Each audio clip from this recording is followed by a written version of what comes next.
I just want you close to me. Though we have a rivalry,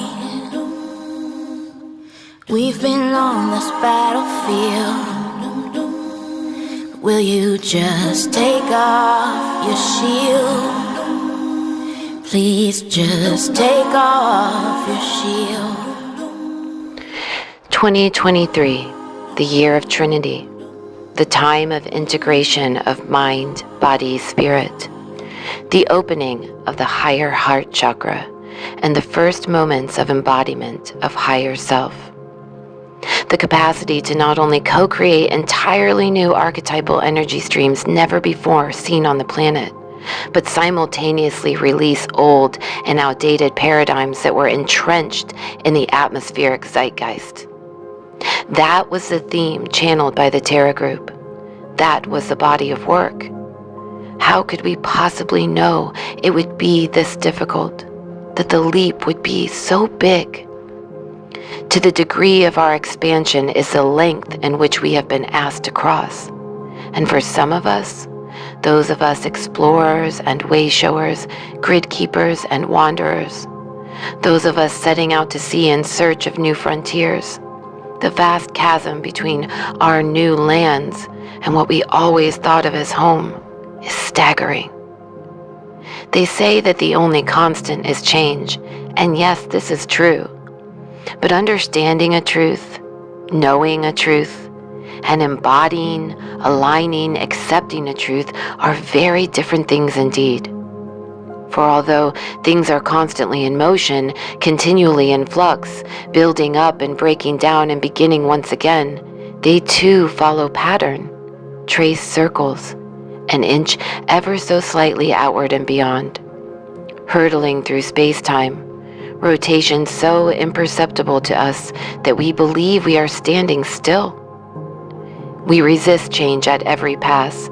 We thrive on our routines, our diets, our programs, our workouts, our reminders, our coffee, our daily drive. We seek out the same seat at the table again and again, the same view from the window, give the same greetings and patented response. We ritualize routines to such a degree that we become entrained to a frequency, enslaved to our programs, dreaming our way through the days and nights. And even the lucky few who understand this, try to change this, do their level best to be present to the moment, are still lulled by the day-to-day tasks and responsibilities of being embodied here on Earth. Either consciously or not, we are influenced by thought forms both light and dark, swimming in a sea of energy. Today, more than ever, we are knocked about by the waves of collective influence. A collective dominated by algorithms, instant results, next-day delivery, 24/7 connectivity, censorship, governmental grip, dark agendas, secrets, and lies. Doing our level best to ride the wave and not get sucked down in the riptide. Carefully climbing down rabbit holes, afraid we may reach Wonderland and never return. It's easy to see in a time of so much uncertainty, so much crumbling, so much change, so much everything, so much excess juxtapositioned against so much scarcity and emaciated coffers, why we want to cling to our patterning. But one thing that tends to be overlooked in this reality of duality, this time of quickening, this first heartbeat of fourth density, is the light. The capacity of the darkness stands in equal and opposite polarity to the light. One cannot escape the light any more than they can escape the darkness. And both serve their purpose here in the material realm. This realm of great beauty, rich emotion and sensation. And nothing illustrates and illuminates this truth more than today's solstice. Both the longest and shortest day of the year, the most brightly lit, celebrating our sun, our logos, our big, bright future. Symbolizing not only the capacity to hold the light within, but our potential for enlightenment and unity, while simultaneously sinking into the dark, reflecting on our journeys into the shadow, and entropy, in order that we may integrate the totality of omnipresent duality that resides within us all. Pure consciousness streaming forth and pouring down through what ultimately must be a vessel ready to receive, a body willing to empty itself of patterning, entrainment, attachment, and polarity. What dwells within the cocoon but a formula for transcendence, emergence, a blueprint hidden within the confines of the caterpillar. Its transformation, its capabilities and capacity to receive and hold the light veiled even unto himself. Ready or not, the process will proceed, his will given freely, but unbeknownst to him. In any process of transformation, we must move through the stages of entropy, evolution, and emergence. The caterpillar, having no idea he is to become the butterfly, must break down and totally surrender to his process. He must die in total to his former self in order to satisfy his evolution.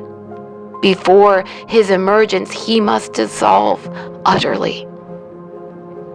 The world in which he emerges is indeed the same space and place it always was.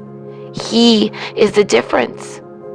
His vantage point greater than he ever could have conceived crawling on the ground. Through his emergence, he has gained his agency. He has survived death, and he is resurrected, an autonomous being ready to stand in relationship symbiotically with the whole of his world. So too must we allow the outdated thought forms, paradigms, and archetypal energy streams to entropy. We must empty ourselves and allow the refashioning for a new world in which we bear wings. We must surrender to the process, understanding that the changes may be painful. All growing pains are. But even in our deconstructed state, there is the blueprint for transcendence, for flight. We must willingly surrender to the changes that now more than ever will quicken. Linear time speeding, manifestations heralding faster than we understood possible. But these awesome powers cannot be embodied, cannot be bestowed upon the caterpillar. No, the death must happen first. We now focus on observation. We surrender to change. We embrace all that falls away and all that is outside of our control. We trust in the divine blueprint leading us ever further into the light.